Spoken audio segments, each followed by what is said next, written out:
मार्केटमधले expensive serum use करून पण ग्लो येत नाहीये. तर आज मी शेअर करणार आहे एक powerful homemade glow Serum oil, ज्याने स्किन ब्राईट, सॉफ्ट आणि हेल्दी दिसते. या सिरम मध्ये आहेत लवंग, Kumkumadi oil, almond oil, olive oil आणि विटॅमिन ई सारखे स्किन लव्हिंग इन्ग्रेडियंट्स. नमस्कार, मी सुरेखा हिरकणी डायरीमध्ये तुमचं पुन्हा एकदा स्वागत करते. आज आपण बनवणार आहोत natural homemade glow Serum oil, जे स्किनला नरिश, हायड्रेट आणि ग्लोईंग बनवायला मदत करते. चला तर मग बघूया कसं बनवते ते. इथे काचेचा क्लीन जार घेतलेला आहे. त्यामध्ये आपण ऑलिव्ह ऑइल टाकतो आहे. साधारण एक 2 चमचे मी इथे ऑलिव्ह ऑइल घेतलेला आहे. त्यामध्येच मी इथे 1 चमचा ॲलोवेरा जेल टाकलेला आहे. त्यातच आपण थोडं ग्लिसरीन टाकतो आहे आणि यामध्येच आपण आता टाकणार आहोत गुलाब जल.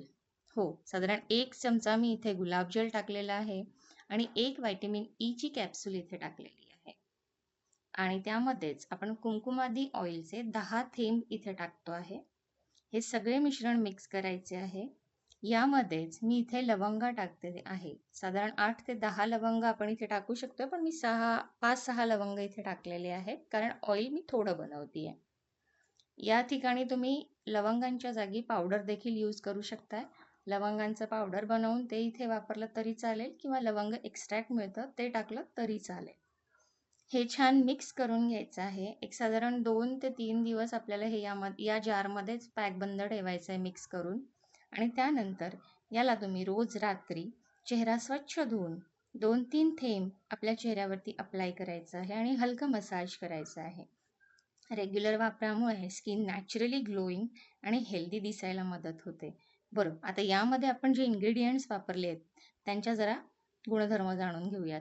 लवंगामध्ये अँटीबॅक्टेरियल प्रॉपर्टीज असते, जे पिंपल्स आणि ॲक्ने कमी करायला मदत करतं.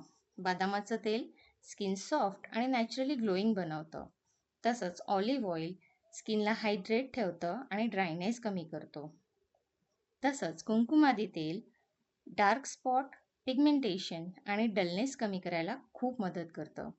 ॲलोवेरा जेलमुळे स्किन स्मूथ आणि कूलिंग इफेक्ट देतं. ग्लिसरीनमुळे स्किन हायड्रेट आणि मॉइश्चराईज राहतं.